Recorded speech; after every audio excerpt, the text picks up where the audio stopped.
আজকে আমরা হিলি এই যে কাপড়ের বাজার এখানে আমাদের অভিযান পরিচালিত হয়েছে। জনগণের মৌখিক কিছু অভিযোগ এবং বিভিন্ন অভিযোগে আমরা 3টি প্রতিষ্ঠানে এখানে আমাদের যে মনিটরিং সেটি পরিচালনা করেছি।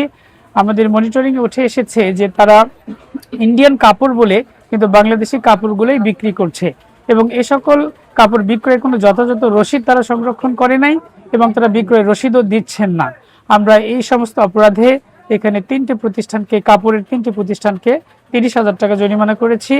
আজকের এই অভিযানে মোট 5টি প্রতিষ্ঠানে 44,000 টাকা জরিমানা আরোপ করা হয়েছে।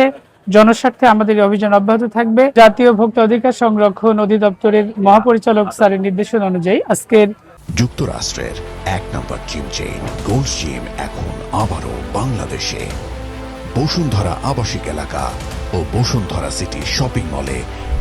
হিলি বাজারে আমাদের বাজার অভিযান পরিচালিত হলো।